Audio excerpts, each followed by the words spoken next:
moderator for this conference. Welcome to the Indus Tower Limited second quarter ended September 30th, 2023 earnings call. For the duration of the presentation, all participants' lines will be in the listen-only mode. After the presentation, the question and answer session will be conducted for all the participants on this call. In case of a natural disaster, the conference call will be terminated post an announcement. Present with us on the call today is the senior leadership team of Indus Towers. Before I hand over the call, I must remind you that the overview and discussion today may include certain forward-looking statements that must be viewed in conjunction with the risks that we face. I now hand over the call to our first speaker of the day, Mr. Prachur Shah, MD and CEO.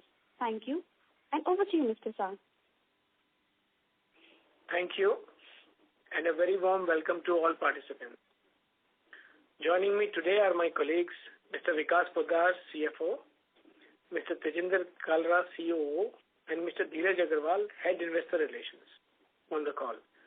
I am pleased to present our business performance for the quarter ended September 30, 2023. To begin with, we are pleased to have further built upon a strong operational performance in the previous quarters. Driven by robust demand from one of our major customers, particularly in rural areas, our tower additions during Q2 were the highest ever. On the collection front from one of our major customers, it continued in Q2 as well. Before going into detail about the key aspects of our business, I would like to express gratitude to our teams on the ground for their commitment and dedication towards helping Indus Towers drive digital inclusivity for all. During the quarter, our team of bravehearts installed solar-powered towers in the Siachen base camp, which is at an altitude of 17,000 feet above sea level, is one of the most remote and isolated regions in the country. The team is also actively facilitating the rapid tower additions in the under-penetrated areas of rural India by one of our major customers, thereby enabling connectivity for all. The government is also doing its bit to enhance connectivity in remote areas by working towards improving the backhaul infrastructure in these areas. The government remains steadfast in its commitment to facilitate the swift rollout of telecom infrastructure across the nation while keeping sustainability in view. To this end, the Ministry of Power has notified the Green Open Access Policy, and a few states have already adopted the same with minor amendments. The government is also engaged in discussions with multiple stakeholders for faster implementation of Green Open Access at the ground level. These steps aimed at incentivizing the use of cleaner sources of energy reiterate the government's focus on infrastructure expansion in a sustainable way. With regards to 5G, rollouts by the top two operators continue to progress at a swift pace, with these operators now catering to over 50 million 5G customers each.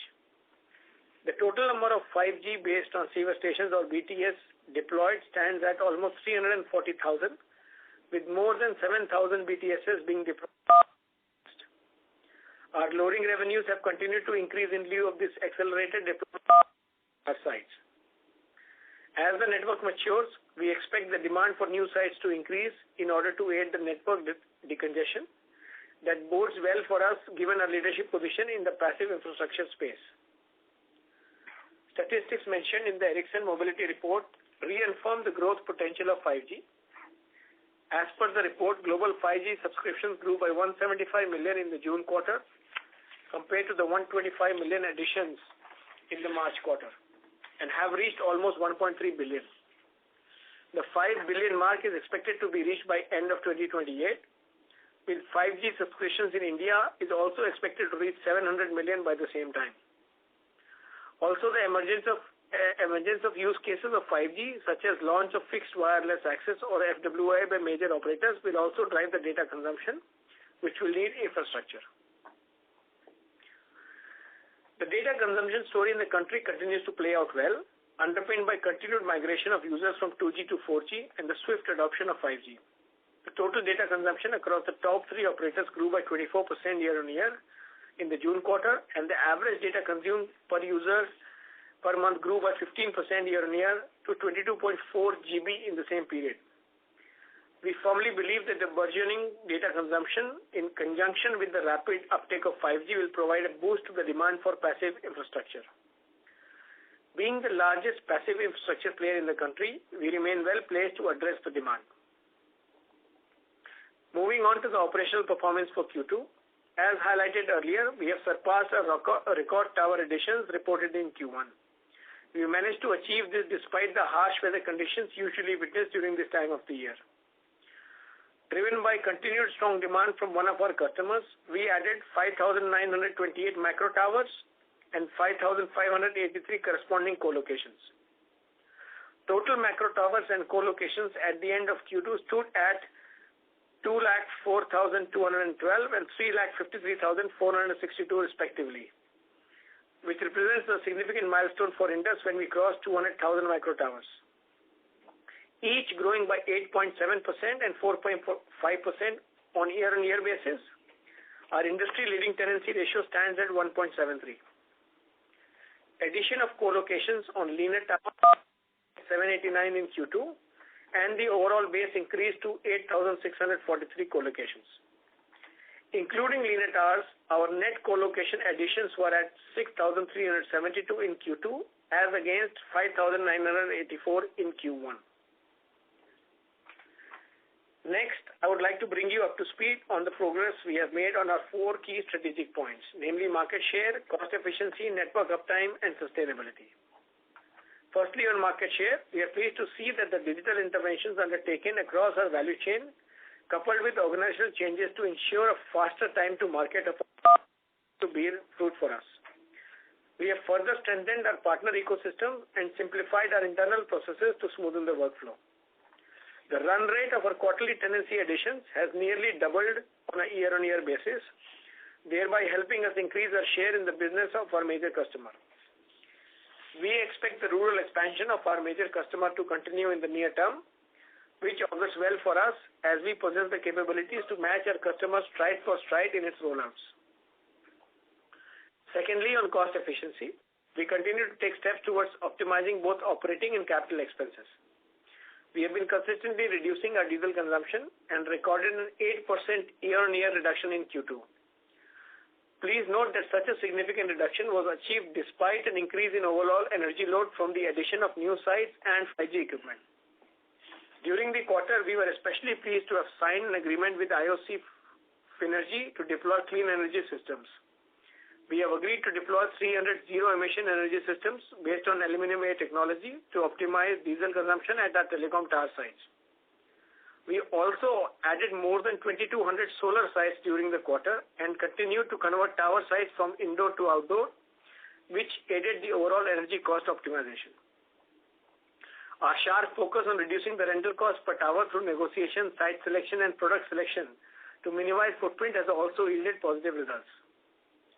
On CapEx, our initiatives are directed towards driving cost efficiencies across processes, including designing, procurement, and erection through use of automation and digital interventions. This has helped for us to build towers that are cost competitive. Thirdly, on network uptime, which reflects robustness and resilience of our system and also a key requirement of our customers, we are maintaining a high level of uptime of 99.96% despite increase in weather disruptions. Due to the changing climatic conditions, the number of instances of significant weather events in Q2 of this year were more than 1.5 times those in the same period last year. Amid the heavy rains, thunderstorms, and lightning in areas of Uttar Pradesh and West Bengal, our field forces persevered to deliver such a high network uptime. On the roadmap for digital transformation, we established a connectivity solution in 4 circles during the quarter. We will use the learning from these circles to complete the implementation of real-time telemetry data system in the remaining circles. Shifting focus to ESG, a vital aspect of business that we continue to make steady progress in. On the environment front, we continue to make strides in our journey towards reducing our GHG emissions. As highlighted earlier, our tie-up with IOC Finergy and initiatives towards adoption of renewable energy solutions would help us reduce our consumption of diesel and grid electricity. Out of more than 2,200 solar sites added in Q2, 27 sites in Rajasthan run entirely on solar power. This is a testimony to company's commitment to build eco-friendly telecom tower sites by investing in clean energy solutions. The company is also committed to reducing emissions from its value chain and is working towards tying up with electric vehicle cab aggregators for its employees' travel. With regards to social dimension, the improvement in our gender diversity during the quarter was quite satisfying for us. Driven by our focused hiring programs, policy interventions, and top-down approach, our gender diversity has reached close to 10% over the quarter. Ensuring the safety of our field force is paramount importance to us. We have been conducting trainings and awareness programs to inculcate a behavioral change with our field force to address certain aspects such as safe driving, appropriate use of safety gear, hazard reporting, etc. We continue to evaluate our top value chain partners on various ESG parameters during onboarding and collaborate with them to improve their sustainability practices and disclosures. I would now request Vikas to take you through a financial performance for the quarter ended September 30, 2023, and I look forward to your questions. Over to you, Vikas. Thank you. Thank you, Prachur, and good afternoon, everyone. I'm pleased to share with you all the financial results for the quarter ended 30th September 2023. Before I apprise you of our financial performance, I would briefly touch upon our robust operational performance. In quarter 2, we managed to improve upon the record tower additions in quarter 1, adding a total of 6,372 co-locations, including those on linear towers. We expect the rural expansion of one of our major customers to continue in the near term. This, coupled with the measures we are taking to improve our share of the customer's rollout, should help us continue the momentum. Now, moving on to our financial performance for quarter 2 FY24, our reported gross revenues declined by 10.5% year-on-year to rupees 71.3 billion, whereas the core revenues from rental declined by 9.3% year-on-year to rupees 43.4 billion. Please note that quarter 2 of last year included the benefit of deferred recognition of revenues arising from the settlement of old dues with our customers, which amounted to rupees 11 billion in gross revenues and rupees 5.5 billion in core revenues. After adjusting for the deferred recognition of revenue, our gross revenues and core revenues were up 3.5% and 1.2% respectively year-on-year basis. The quarter 2 FY24 revenues were impacted by the non-recognition of revenue equalization assets for one of our major customers. On a quarter-on-quarter basis, our reported gross revenue and core revenue from rentals were up by 0.8% and 0.1% respectively. Our reported EBITDA increased by 22.9% year-on-year and declined by 1.6% quarter-on-quarter to rupees 34.6 billion. EBITDA margin were up 13.2 percentage points year-on-year and down 1.2 percentage point quarter-on-quarter to 48.5%. Please note that the EBITDA figures of quarter 2 FY23 included an impact of provision for doubtful debts of rupees 17.7 billion. Adjusted for the impact of the provision for doubtful debts and deferred recognition, EBITDA increased by 1.4% year-on-year and was flat quarter-on-quarter. Energy margins stood at minus 2.1% in quarter 2 FY24. We believe that the initiatives we are taking to reduce our diesel consumption will help us improve our energy margins. Our reported profit after tax grew by 48% year-on-year and declined by 4% quarter-on-quarter to rupees 12.9 billion. The adjusted profit after tax was down by 1.5% year-on-year and 1% quarter-on-quarter. A meaningful increase in depreciation due to rapid rollouts and a change in accounting treatment of asset life had a dampening effect on the net profit. Our reported pre-tax return on capital employed and post-tax return on equity for the rolling 12 months stood at 14% and 15.1% respectively. Free cash flow for the quarter was at minus 10.3 billion, which was impacted by a combination of increase in receivables and the elevated capex of rupees 23 billion. As we had intimated in the previous quarters, the increase in capex is on account of strong tenancy additions we are seeing from the swift rollouts by one of our major customers. The company's prompt response by investing in this opportunity will yield long-term benefits for its shareholders. Our receivables increased by rupees 8.8 billion during the quarter due to delay in payment from one of our customers. I would like to highlight that this amount has already been cleared in the current month. Additionally, we remain in active discussions with the customer for clearance of its past dues and are keeping a keen eye on the customer's fundraise plans. In summary, our continued robust operational performance is satisfying and is a testament to the capabilities we possess as one of the leading passive infrastructure players. We firmly believe that the progress we are making in each of our strategic priorities will drive growth and generate value for our shareholders over the period. Improvement in collections this year has helped our financial performance, while the accelerated 5G rollouts and rural expansion by one of our major customers would serve as significant levers of our growth. I would now request the moderator to open the floor for question and answers, please.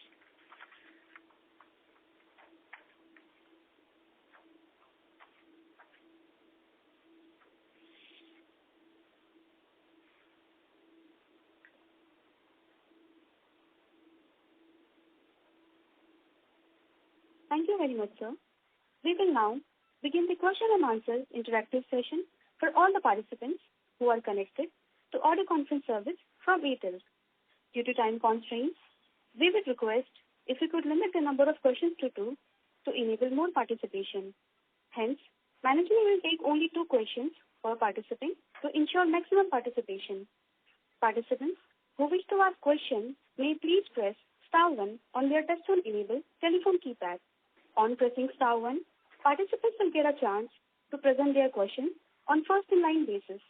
To ask a question, participants may please press *1 now.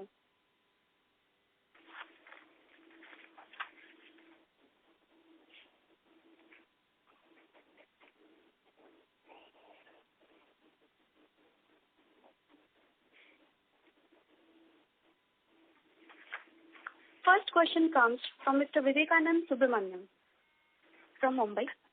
Mr. Subramaniam, you may ask a question now. Hi, thank you for the opportunity. Just 2 questions. So, as far as the customer from whom the receivables increased during the current quarter, because I noted that you mentioned that this receivable has been cleared. What about the past dues, some of which have been written off? Where are your discussions going on in that regard? And secondly, related to this same customer, how do you see the ability of this customer to sustain payments for the remainder of fiscal 24 and hence your ability to pay dividends for fiscal 24? Thank you. So maybe Vikas, you can add. I'll just summarize this payment situation. So while the customer had some challenges during the quarter, but we have received the monthly payments till October from them. Our expectations is that the monthly payments would continue and will continue to charge as per the MSA to the same customer. And we are currently working with them on creating a robust time-bound plan to unwind the past dues. But just want to correct that there's nothing been written off. So just to elaborate, I think, first of all, Vivekanand, we have provided, as we had explained in the previous quarters as well, to de-risk our balance sheet. We have not written off any receivable. We are in a very active engagement. So as Pachu was saying, we have received the payment subsequently, and those delays have been cleared now. And we do expect the 100% or the near 100% payment to continue going forward. There are basically some positive developments, as we all know. There was a hump of, some financial commitments that they had in the previous quarter, but that hump is pretty much over. So we do expect the near 100% payment to sort of continue. And as far as the past dues are concerned, once again, I mean, while we all know that there is a bit of dependency on the fundraising of plan, etc., but we are again monitoring that very closely. We are in touch with the customer and trying to work on that settlement as well. So as and when we have more clarity, we will certainly keep updating you. Okay, thank you. This is helpful. Just one follow-up. So the 13 billion rupees that increased, the receivables, 13 billion rupees that increased in 1H, are you confirming that in October this amount also has been cleared by the customer? And related point is the provision or the receivables provision that was made, the provision for doubtful debtors in first half, 2.2 billion. What was this regarding? So first of all, let me clarify the 13 billion is, it's a mixed bag. There are various things, but the amount pertaining to this particular customer has been cleared subsequently. The provision basically relates to the fact that there are always, some timing issues, some ongoing reconciliation issues, and also the fact that we are collecting some interest, etc. So in terms of the accounting, we follow a very stringent ECL computation. And as a result, we have provided for doubtful debts in this quarter to the extent of about 1.3 billion. But that's as per our current accounting treatment. But I can confirm that we have subsequently received the amount that was delayed. All right, thanks. I think you didn't answer my question on the dividend or the likelihood of investors getting a dividend in fiscal 24 in light of the reality as far as the payments are concerned. Okay, so Vivekanand, I think as far as the dividend is concerned, as we have always explained, our dividend policy is linked to our free cash flow generation. So our dividend policy requires us to distribute 100% of our free cash flow. Currently, as you know from our results, our capex is elevated as we are investing in growth to generate those long-term returns. We are also ensuring that the collection against our monthly billing is managed well and our working capital situation is managed well. We are working with the customer to also create a robust payment or settlement plan for the past dues, as Prachur was mentioning. So based on the free cash flow situation at the end of the year, which we keep assessing every quarter as well, management along with the board will certainly take a decision, and we will basically see where we stand at the end of the year. Okay. Thank you for the elaborate explanation. All the best. Thank you. Thank you, Mr. Shubharaman.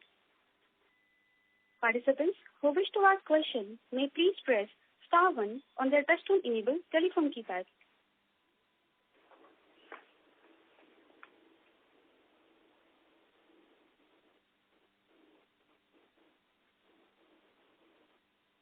Next question comes from Mr. Sanjay Jain from ICICI Securities, Mumbai. Mr. Jain, you may ask your question now. Yeah, good afternoon. Thanks for taking my question. I got few of them. First on the rental per month, that has declined sequentially while we are adding a lot more single tenancy, which has a much higher rental than the base one. As well as we are adding a lot more loading, 5G loading, particularly for the Airtel. The combined effect should have been a steady increase in the rental. Can you help us understand why has it dropped sequentially this time around? Yeah, so thanks for the question, Sanjesh. So first of all, I think your observation is right. We have basically seen a slight drop in our average revenue per tenancy or the ARPT. So while the underlying business growth continues as a result of the extra loading and tower rollouts and so on, we have had some transactions related to customers where we deferred the recognition of revenue in this quarter. There is no cash flow impact of the same, and as a result, we have seen some decline in this quarter. But on an underlying basis, the quarter-on-quarter sequential growth pretty much continues to be the same in line with what we've seen in the previous quarter. Is it fair to assume that revenue will get recognized next quarter and we will have some one-off kind of a gain which will offset this decline of this quarter? So this is basically a matter under discussion. We are still evaluating our position, and hopefully we'll be able to close and conclude this in the current quarter. But at this point of time, till we have concluded, it's very difficult to comment. Fair enough, sir. No, but generally revenue recognition, we have a very stable MSA. Now, why has this situation arisen? Well, you're right. I mean, it is a stable MSA, but we do keep having evolutions in terms of products and in terms of, some terms and conditions and so on. So while the core MSA is stable, you're right, but, as and when we have these evolutions, there are some changes and we are sort of having some transaction on which we are still concluding the treatment. Fair enough. My second question is on the tower addition. The first half has been a very strong uptake. How does the order book looks like for the second half? Will it be same? Because Airtel has said in their call that by November, December, it appears that the rural expansion will largely be behind. That means starting next calendar year, there could be a deceleration in the way Airtel is rolling out the rural expansion. Does it appear in your order book?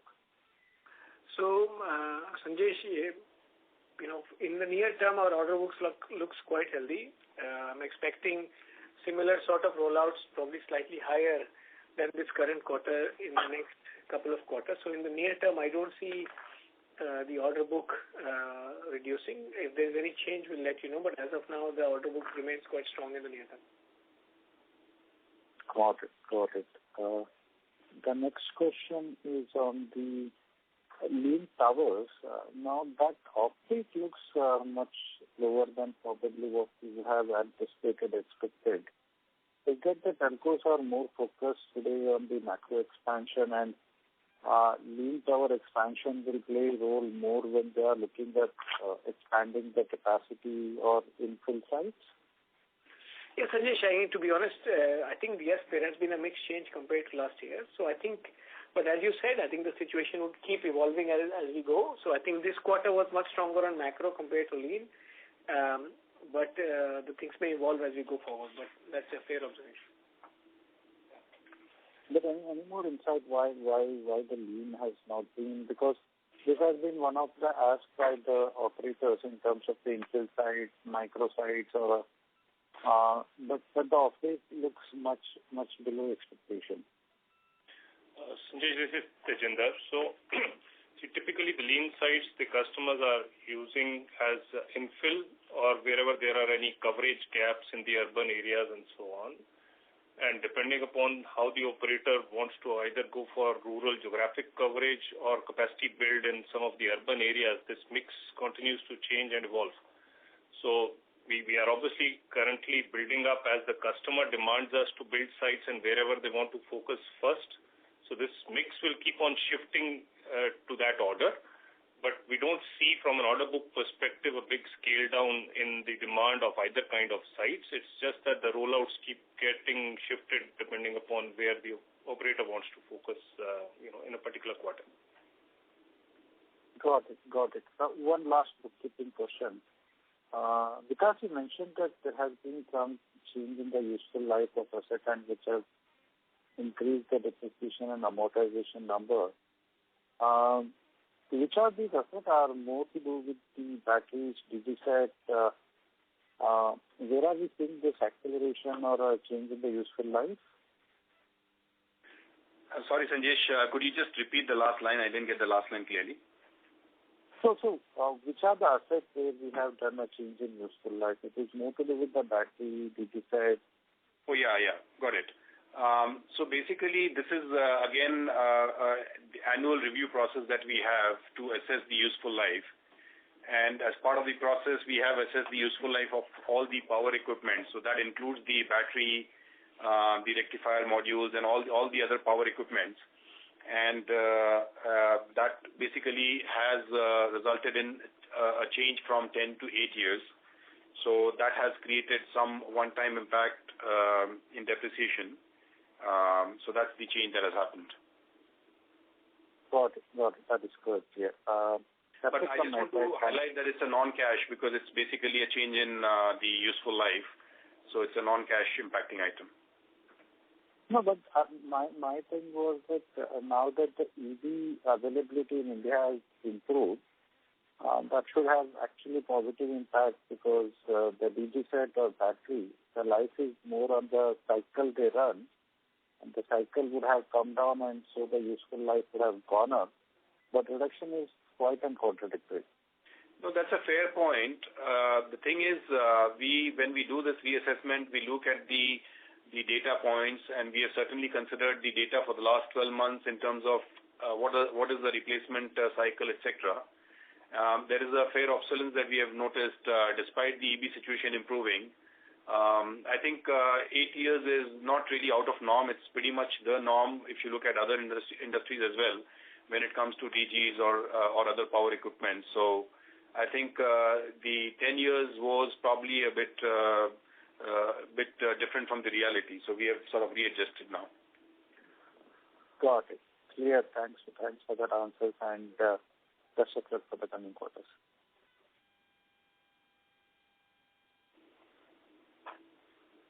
Thank you, Mr. Jain. Participants who wish to ask questions may please press star 1. The next question comes from Mr. Arun Prasad from Indus Spark, Chennai. Mr. Prasad, you may ask your question now.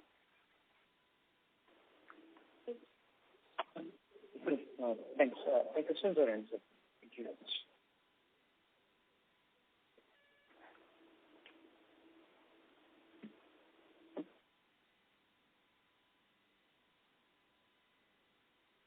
Mr. Prasad, you may ask your question.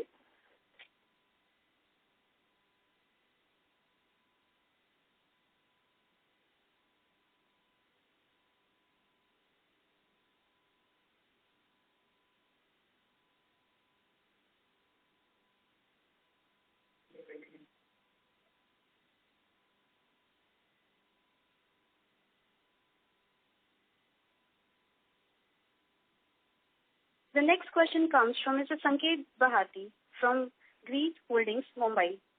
Mr. Bahati, you may ask your question now. Yeah. Hi, sir. Thank you for the opportunity. So I have a couple of questions. So what is the capex that we are building in for the full year? And what's the capex requirement for a lean tower versus a macro tower? And what are the return ratios we are targeting for a macro tower versus a lean tower?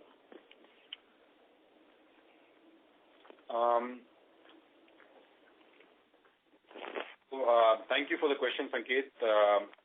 I mean, as far as the capex for the full year is concerned, I think Prachur did mention that the order book is quite healthy, and we do expect the rollout momentum to continue. So I think from that perspective, the capex will remain elevated for some time. As far as the capex requirement for a lean and a macro tower is concerned, I think first of all, I just want to sort of make you aware that the towers are not really homogeneous. There are different varieties of towers, and depending on the type of macro tower or the type of lean tower that we are building, the capex profile and the return profile could be very different. But I'll try to give a very generic answer. A lean tower could be anywhere between, let's say, 3 to 3.5 to 5 lakh rupees, and a macro tower could be anywhere between 15 to 25 sort of. So it's a very wide range because of depending on the type of towers that we are building. And typically in terms of return, with lean towers, our return profile is slightly better. I would say probably somewhere around mid-double digit, and with macro, it usually, depending on the tenancy, it would start with maybe a single digit, and if the tenancy improves, then we even see double-digit returns there. Okay, sir. Okay, thank you so much. Thank you, Mr. Bahati.